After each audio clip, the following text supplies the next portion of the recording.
Welcome to episode 38 of Accessible Finance, where we demystify personal financial topics and answer your questions so you leave saying, I get it now.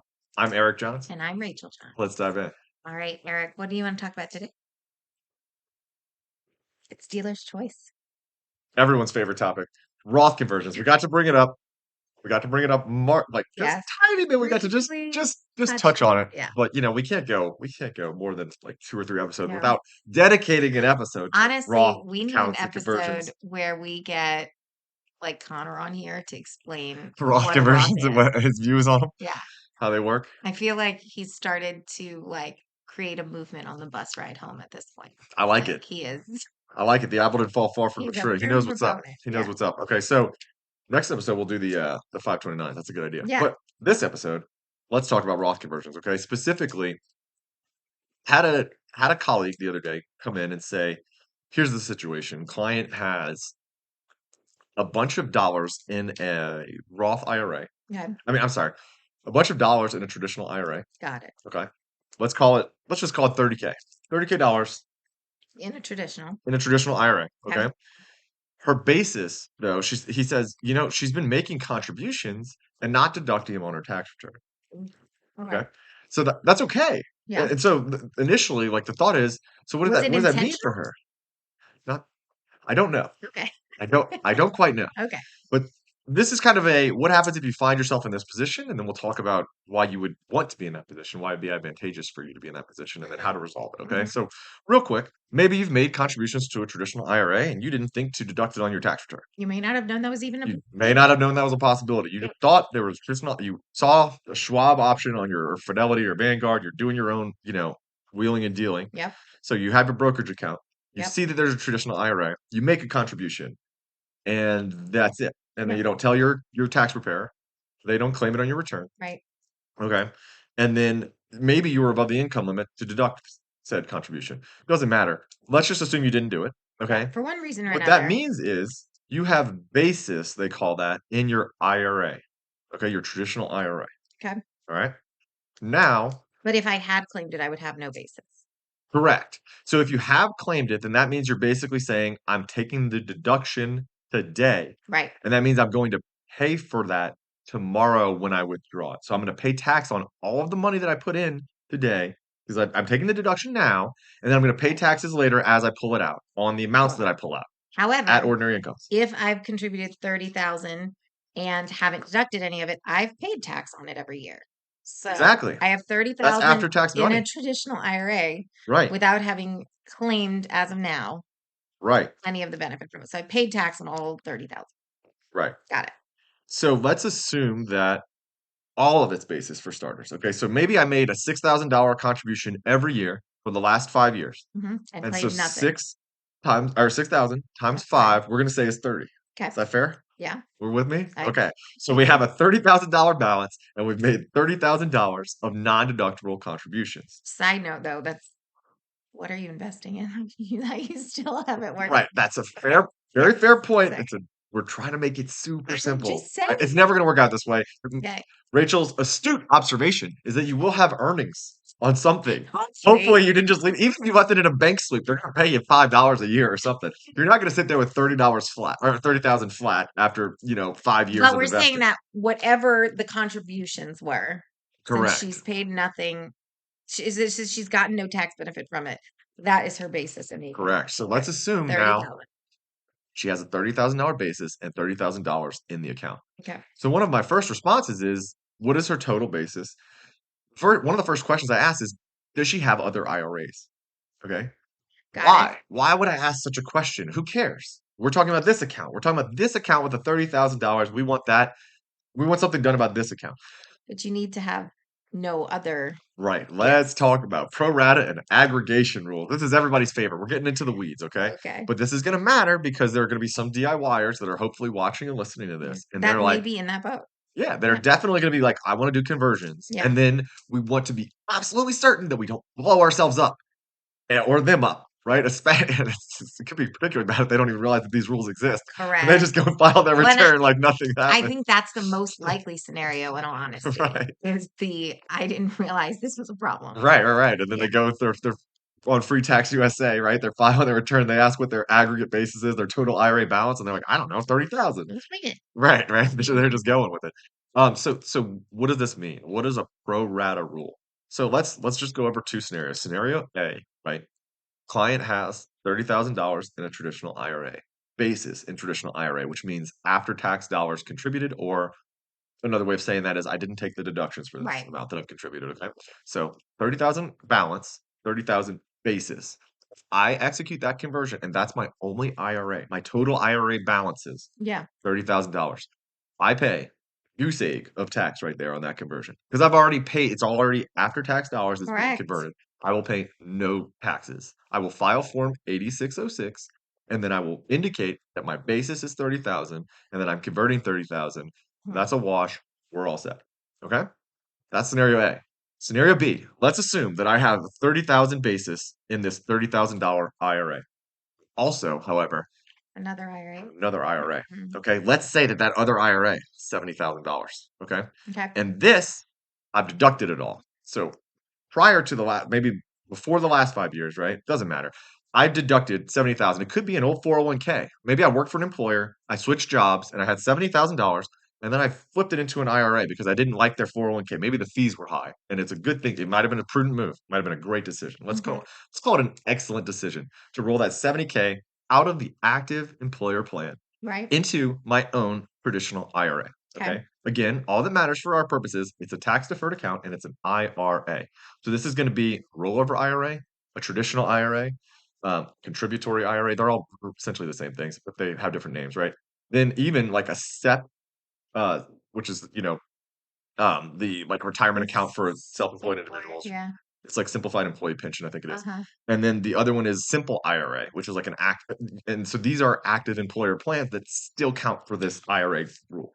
Okay, but Want to go back to the example? in your Get too derailed. hypothetical, you Oh, I'm are. so excited. So in your hypothetical though, that 70K was contributed prior to starting the contributions for 30K? Yes. Does it matter? No. Okay. So it could have happened simultaneously. Sure. Okay. We could roll over the 401k to an IRA this year after we've made the 30K But contribution. the only thing that matters then is that something out there exists in your name. Right. So really all that matters, and this is an interesting point, is the balance at the end of the year for tax purposes. Okay. Okay. So if I've righted the ship by the end of the year, we're all set. We don't care what happened during the year. When you file the 8606, it's based on end of year balances. Okay. Don't need to get into those weeds for now. All right. So okay, back to our scenario. You have 70,000. Got it. 70,000 is tax deferred. Okay. $30,000 is also in a tax deferred account for now. It's in an IRA. But has not actively But it's not, it's been actually taxed. after tax dollars. So I have 30,000 of basis. Okay. So what the IRS says we can do if we want to convert so now we say, okay, we're going to convert our $30,000 like we did in our example scenario A, Yeah. and we want to pay no tax. Okay. Can we do that? No, we can't. So what the IRS does with the pro rata rule and the aggregation, right? So they say we have to aggregate all IRA balances, So we would say including SEPs, we have IRAs, and 100. IRAs.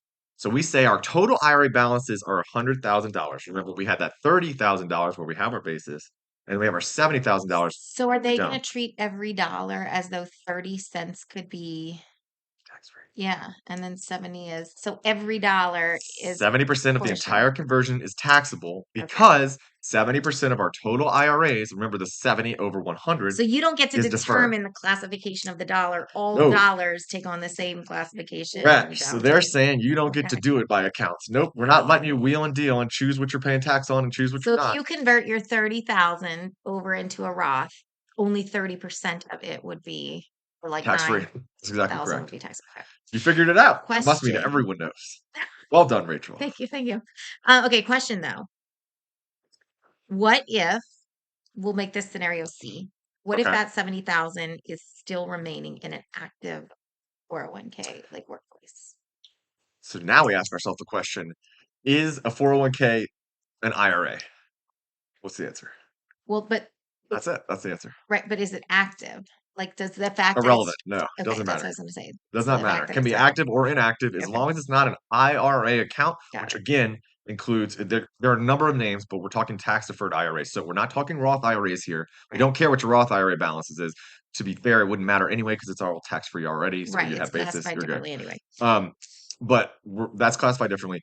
We're talking about like contributory IRAs, traditional IRAs. Right. Maybe it's somebody calls it tax deferred IRAs. Rollover IRAs is SEPs. what Yeah, we're use it thinking. all. And then SEPs and Right. simple IRAs. Right. Okay, Okay. So then your 401k, you're good. correct. So another strategy.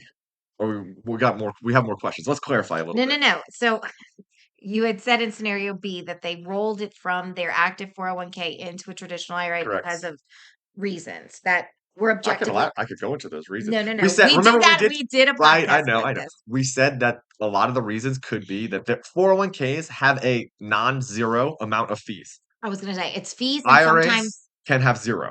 401ks correct. basically will never have It's zero fees fees. They'll have something. and sometimes And the limitation investment on investments. options too. Yes. Yeah, exactly. 401ks will limit your investments and they will have fees, usually on the investments as well. But Correct. Correct. Correct. Okay. So it could have still been the objectively correct move. Now, you could literally math it out. Like if you were to say, like, okay, if I'm rolling this over into a um, an IRA, then it's gonna affect my like Roth conversion by this much. Like you could mhm. literally numerically math out, is this the right decision? Or you could alternatively wait till you do your Roth conversion and then just Decide if we're rolling it. You're saying? right. Like if you're sitting there, Oh, I see what you're saying. You're saying like, here's the tax impact on my conversion as a result correct, of my 401k going to an IRA. Should I correct, just let it sit in a 401k, eat the fees for a year, and then roll it into an IRA? correct, Gotcha. Smart correct, thinking. I like it. correct, correct. A little bit more granular than I was thinking we get No, into. But I I'm like not saying on that it. we break it down, but I'm saying that if that is a position that you're in, that you could literally numerically like math that out. You could. We need Alternatively, very specific. you could Yeah. always and here's the strategy here, right? So if you are let's assume you already made the conversion. You already converted it from your old 401k plan from your Okay. employer you separated from service. You're no longer working for them, right? I work for Microsoft. I have a 401k. I quit. Rolling Now it. I'm at Google. Okay. But I've already converted my Microsoft 401k to an IRA. Got it. All right. I can usually almost always because they like to have more assets in their plan and they get the AUM fees and everything else on that. Roll it into They can, Google. the active employer plans will Yeah. almost always let you roll qualified accounts into their plan. Right. So I can take this traditional IRA and roll only the tax deferred version of it, portion of it, into my active employer plan over Google in our little example here. Does that make Got it. sense at all? So then you could go from the IRA status into 401k again. Yes. Yes. And oftentimes that's a strategy that we would pursue. So if there's a decent 401k plan that doesn't have a ton of fees, right? Maybe even if there is, and we want to do we might roll it in, convert, and then the problem is once you've rolled it in, it's harder to get it out. So in my example, I worked for Microsoft. I left Microsoft. I now work at Google. Yeah. Okay. I roll my 70k IRA into Google's 401k. Unless I separate from service from Google, or meet the age requirements, right? Then 59 it's and a half, probably then it's housed stuck in that there. account, Yeah. right? Like I can't just rip out the 70k and be like, well, I finished my conversion. Google, give me Right. my money back. That's not, they're gonna be like, no. You still want it to be a decent decision, Roth conversion at some Right. point. So you essentially want your 401k account that you're rolling into to be favorable. You don't Yeah. want it to be a horrible account with 2% fees. That That you're would now not be stuck great. in for Right. perpetuity. So, but even if so, the one of the things one of the points to make though is if you have a non-deductible basis in a traditional IRA, one of your goals, one of your aspirations ought to be, all else equal, to get that money into a Roth. Mhm. Because it's that if you can do that, like just on the basis portion of it, then you'd probably do it. Even if I had a client, right? Like even if we had a client, let's assume they had a $30,000 basis in their IRA, okay, in their traditional IRA, and Yeah. maybe the account balance is at 40. Okay. Let's assume they're even in the top tax bracket. We probably still say convert the whole thing to a Roth. And let's assume they're paying 40% tax rate and pay $4,000 of tax and get that 6,000, you know what I mean, to get the last $6,000 of tax. Yeah. Because remember, $30,000 isn't tax, but then we said there was a $40,000 balance. So that's 10,000 extra. On We have to pay tax on that 10,000, right? Because that's the right. tax deferred portion. So you're saying So I'm saying you even still roll probably do it. over the amount that has been gained above and beyond the basis. Right, rip that Band-Aid off, get the money into a Roth, let it grow tax deferred Right. forever. We're Because the pretty thing happy is with that. that if you're not I doing said it tax now, deferred, but I mean tax deferred and then tax free if it's a tax free. qualified withdrawal. Because if you're not doing it now, the problem, well, the issue is Yeah, it just compounds itself. You're going to correct. have more earnings in the account, Correct. and then that's more tax you're paying later on the rollover. Okay. Question. Let's say that client in scenario one says, yes, I hear all the things that you're saying about the Roth. Whatever, that's fine. I don't want it in the Roth. Okay. but I realized I haven't claimed any of this. Okay.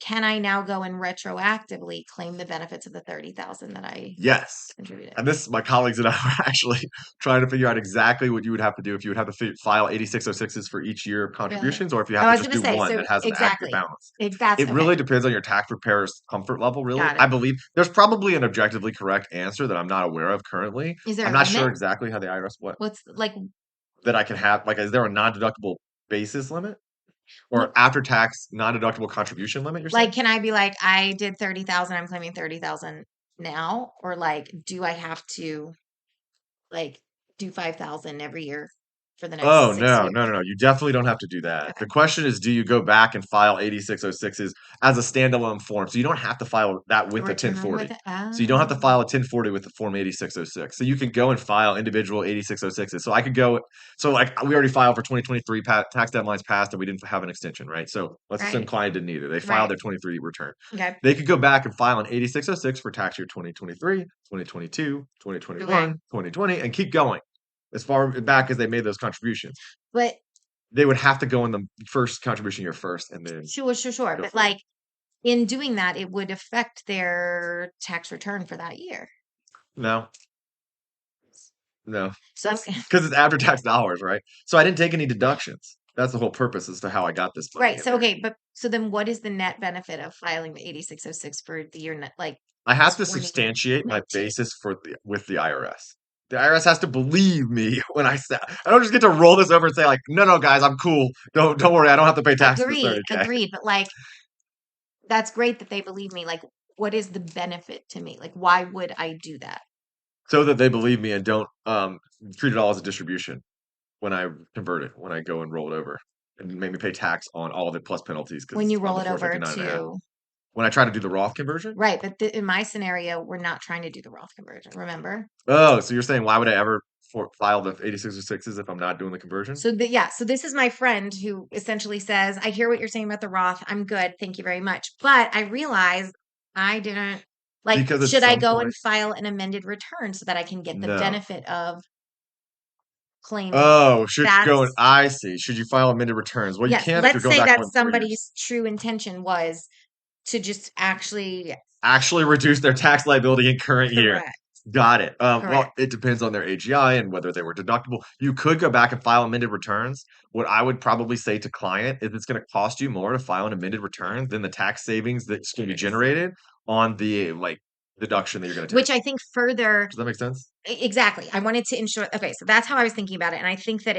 it further Let's assume it's advocates or it further, I think, highlights the benefits of then saying, okay, if I'm here, even if that was never my intention, utilizing that now and leveraging it to go into a Roth is even if that was never my intention and I'm not totally fully on right. like It's probably it's still still your such a best call. right. It's very likely to be your best call. Correct. Minimally, please consider it as an option. That's like real close to the top Let's of the math it out for you so you can see list. how Yeah, beneficial it is. right. But just because I do think, and the reason I ask that is because I think in talking to certain clients about Roths and Roth conversions and things like that, that Roth has like this weird misnomer. We've talked about it a bit, Right. People are scared particularly, of it. They're wary of it. and And I understand particularly it. I think with older Correct. people. I think It's it's a newer the planning idea. tool. Well, I think the idea is that oh well, that's something for the kids, like that's something for like young people.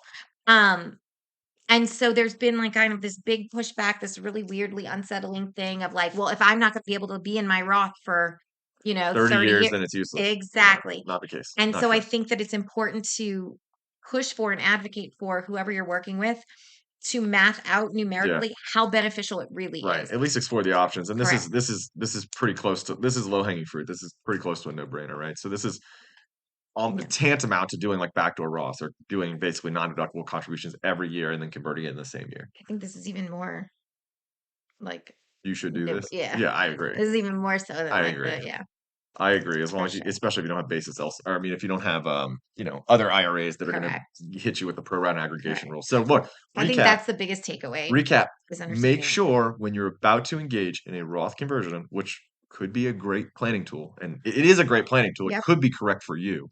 could be a great planning tool to use for you to use. Wow, I can't speak English. Um, right, but just be aware that this rule exists, okay?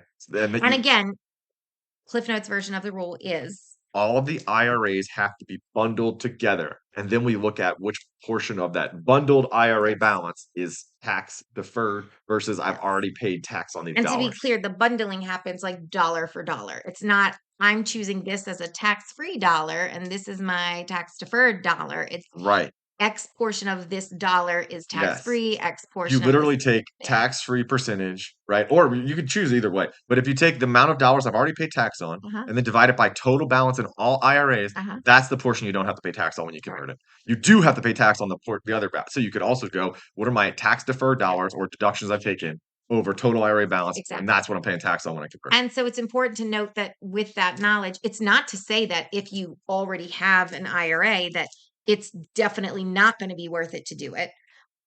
But don't go in expecting to pay no taxes. Correct. Right. So again, Correct. you can math it out and Good figure call. out what Great how point. advantageous.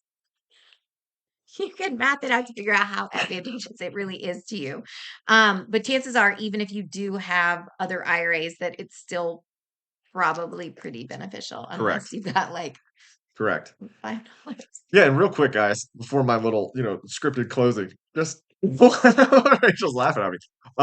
If you have individual scenarios, write us an email. Yeah. We'll anonymize. We won't even have to say anybody wrote in. We'll just use the scenario, right? Yeah. And then you'll get your answer. And Make it up if you want. Yeah, to. make up Yeah. scenarios that you think are interesting and you want answers to, and we'll talk about it. Or it just makes Right. So maybe you have a $30,000 balance and make some complicated stuff you want to I like to. I like to Try to roast me. Yeah, stuff for him too.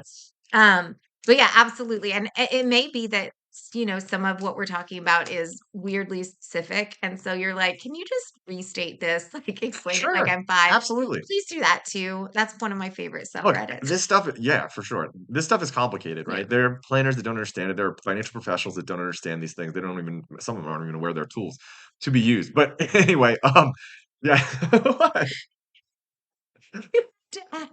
To be used at the end. Well, I just wanted to be clear that I wasn't actually referring to the financial We're calling the planners. human school. Okay. Just Right. making sure. Okay. But anyway, this stuff is complicated. It's not shameful.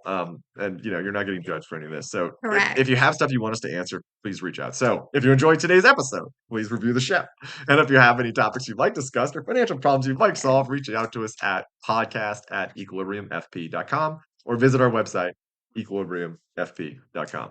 Till next time. Thanks, guys.